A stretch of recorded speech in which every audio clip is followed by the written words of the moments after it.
Welcome back to more live coverage right here at the Monster Jam World Finals 17. Hanging out right now with the live event announcers. We're going to be hearing them throughout the entire weekend. From my right, we've got Farouk Tahid. He's going to be in the stands throughout the week. Leslie Mears, she's going to be reporting from the pits. A lot of great stories coming out this weekend. Taylor Mock going to be in the stands as well. And, of course, Ryan Lacoste. Let's find out what's going to be happening with the predictions from you guys. We've already had the predictions from the pit party announcers, but I want to see what you guys have to say. You guys have traveled all over the country. You guys have seen a lot of great races, a lot of great freestyle. Farouk, let's start with you. Let's start with qualifiers. Fastest qualifier. We saw some really fast times last night. Who's your prediction? We did see some fast times, and I'm going for Dennis Anderson, the Gravedigger truck. I got to go with experience. He's been here 16 times.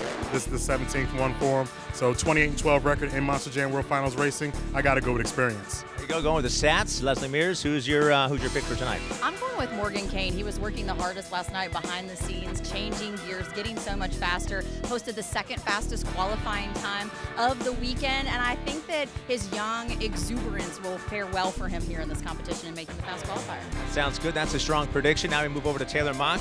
Qualifying tonight, you saw a lot of the qualifying times last night. Who do you think is going to be leading at the end of the night? Well, it's always a tough competition here at the World Finals, and I've got to go with Damon Bradshaw. He was really strong yesterday in practice with a 16.2 and a 16.6, so really great scores coming with a 16.2002. Now, he's fresh off this FS1 championship tour with second place in our series of points, so he's very consistent as far as racing goes. He's won tons of racing championships throughout the first quarter, so I got to go with him. You know, that's usually my pick, but not this year. I'll tell you who my pick is in just a little bit. Ryan Lacoste, you're going to be up here in the main stage throughout the entire weekend. Let's find out from you. Who is your pick? Who's the fastest qualifier this year? I want to say Adam Anderson in Gravedigger, who FS1 Series champion, was most consistent yesterday, but I got to go with Neil Elliott and Max D. The first ever FS1 Series champion. Had the fastest time yesterday, 16.043. Did it last year, too, and I think he's just looking good in that FS1 Cletus truck. Yeah, he is looking good. He had some lot of fast times within Max D and the Stadium Tour throughout the year.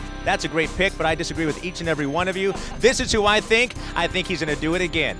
I think the Leduc Leap, we're not going to see that until Saturday. Todd Leduc, he is going to take the fastest qualifier here later on tonight. We'll find out if that's correct. Now, let's move on, of course, to the Young Gun Shootout. Farouk, let's start with you again. Young Gun Shootout, 16 of the best youngsters. And, of course, Becky Madonna, she's the veteran, so to speak. Who do you think it's going to be? You know, I got to go back to my AMSOIL Series East gentlemen, Max D and Jared Eichelberger. I'm really looking for him to come out here and show all these young guns who's boss. And besides, he's got one of the best mentors, the 11-time world champion Tom Mintz in his corner. Can't beat that. That's tough to argue with. How about you, Leslie? I'm going with the odds. I'm going with Steven Sims in Pirate's Curse. And, you know, it was amazing yesterday. He has a DNQ on the first round because he's got a little rattle in his truck, so he doesn't go out. Then he goes out, posts a 16.190. Fastest time of the night by far. And the guys found an issue with his ring and pinion that it was off kilter, creating that vibration. So that means he's going to even have a better truck tonight. So he's going to have that much more of an edge. Well, there'll be a lot more stories coming back from the pitch. I guess you'll be covering that as well. If there's any other issues that are coming from Steven Sims, the youngster, let's go to you once again, Taylor.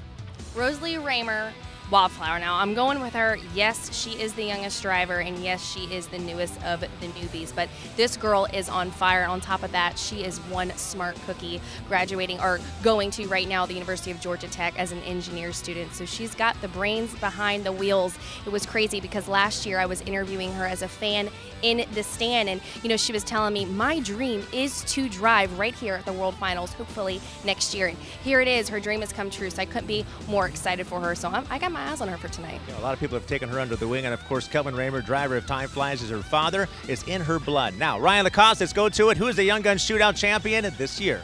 Now, I know that you mentioned that Rosalie might be the youngest here, but I'm going to go with the actual youngest by 1 month. It is Tyler Menengah and Blue Thunder. I mean, the buzz behind this kid is out of control. He was on the AMSOIL West Tour and a 4.0 GPA at Monster Jam University. I think we're going to see this kid break through tonight and showcase what a superstar he is, and the world is about to see the next future champion of Monster Jam. Strong predictions, but once again, each one of you are wrong. This is who it's going to be. The Young Gun Shootout champion is going to be 5-time veteran Young Gun Shootout, Becky McDonough. That's right. It is going to be a great race. It's going to be close. fastest qualifier, second fastest qualifier last year, and she's got a lot of fire behind her. And of course, it's St. Patrick's Day, so the luck of the Irish could be with Becky McDonough. Well, there you go. The predictions from the live event announcers. We'll find out. All those questions will be answered in just a little while. More coverage right here at MonsterJam.com, Facebook, Twitter, Snapchat, YouTube, and of course, we'll come back with more live action right here at Monster Jam World Finals 17.